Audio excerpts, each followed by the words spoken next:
It's just great to see everybody. Thanks so much for coming out. It really is heartwarming. I'm just going to tell my story. When I moved to Blue Island in 1988, I had just started a new job downtown at a large publishing company.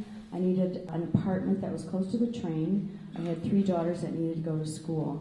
I found a beautiful first floor on a 2-flat on Elm Street, and I was just really happy there. So as the years progressed, I was able to buy my own home just about 3 blocks from here.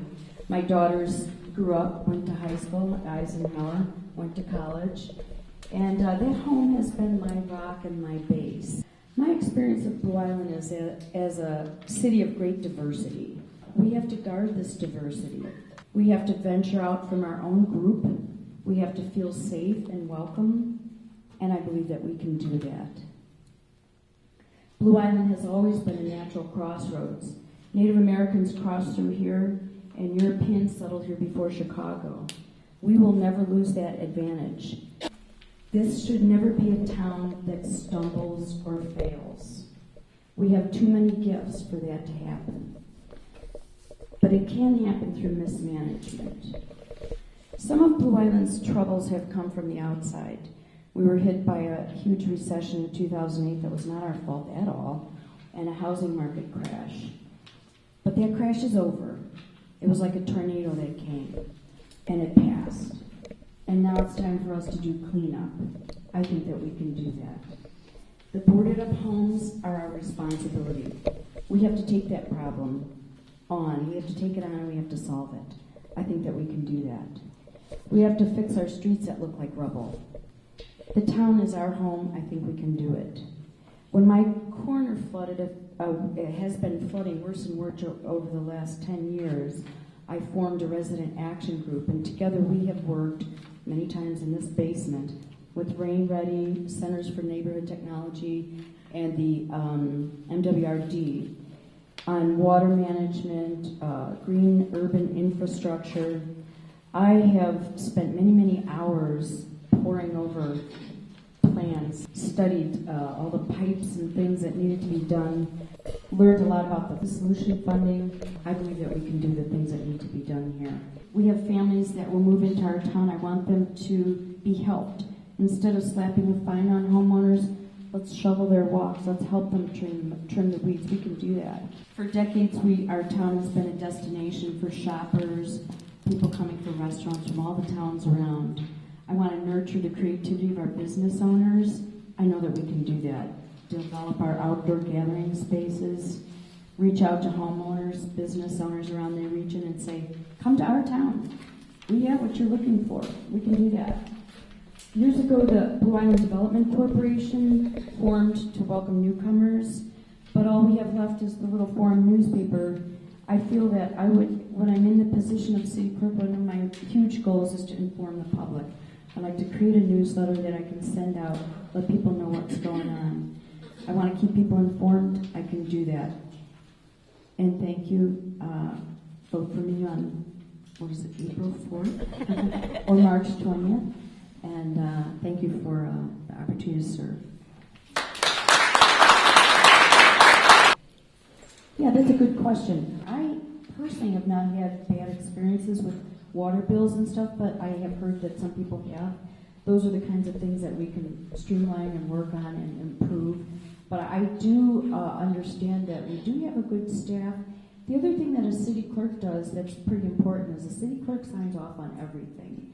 That's an ordinance or any type of things that pass. And I can tell you that there's things that I wouldn't sign off on.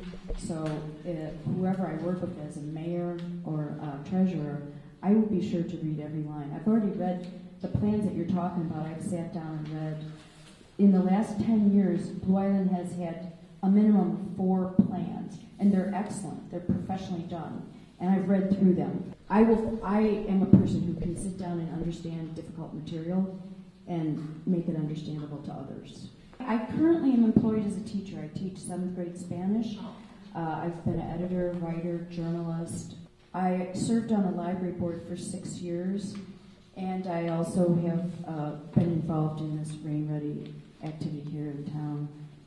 Well, it's a complicated subject, and I can tell you that I'm good with complicated subjects. And you and I would have to sit down, and I'd be happy to do that, and I can do a lot of explaining. And one more thing, and Yeah. I'm going to shut up now for the rest of the night. No.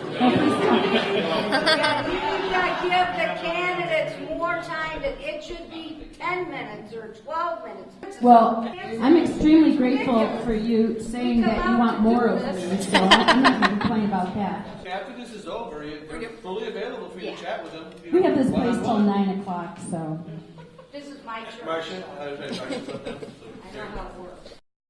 I'd like to speak to that because I didn't grow up in Blue Island, and I don't have that kind of like born and raised here feeling about it. I worked downtown. I commuted. I think that Blue Island has some very, very innate gifts that just will never go away. Like where we're situated in regards to the city, the kind of natural place that we hold. And so I think anybody that lives here is in a lucky spot. But I agree with you. I feel like these kind of old school politics are kind of sucking energy out of people and stuff. And most people don't even know about this stuff, but they know that there's a boarded up house next door, and why isn't it getting taken care of? And I sit there and look out at the street and what's going on. I'm like, why is this happening? Why is that happening? I call up the city, don't get an answer, stuff like that. That's how I got involved. I actually was on the library board, and the mayor kind of just shuffled me off and put someone else there. I want progress in this town. I want to stay here. I want my house to be worth something. I want to stay in this town and have it be progressive. And I think there's a lot of people in this town that are that way. I'm gonna tell you a little story about what happened a couple of weeks ago with the lack of water department. Right out in my corner, as I'm watching, they're digging up, and nobody seemed to know what they were digging for, and it was fiber optic cables, I guess. So they hit a water main. They hit a water pipe in front of the neighbor's house across the street.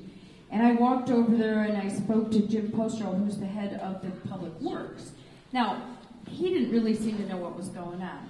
And then I called Joe. I said, Joe, you should come over here. And Joe came and became very mayoral. I was impressed. And he explained some things to me that I didn't realize about how, with no water department, Jim Postroll was kind of forced to take on that role. But that's not his expertise.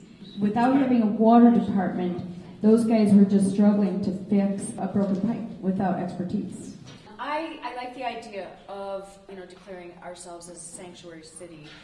I think those kinds of things are symbolically important and possibly practically important. I don't think it's anything that we would lose anything by, but you do have an important point too about the diversity of our city, which I think needs to be a topic that is addressed and talked about more.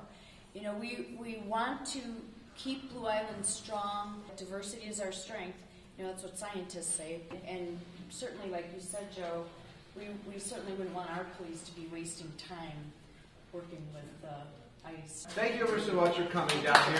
We couldn't do this all without you. We need you, everybody.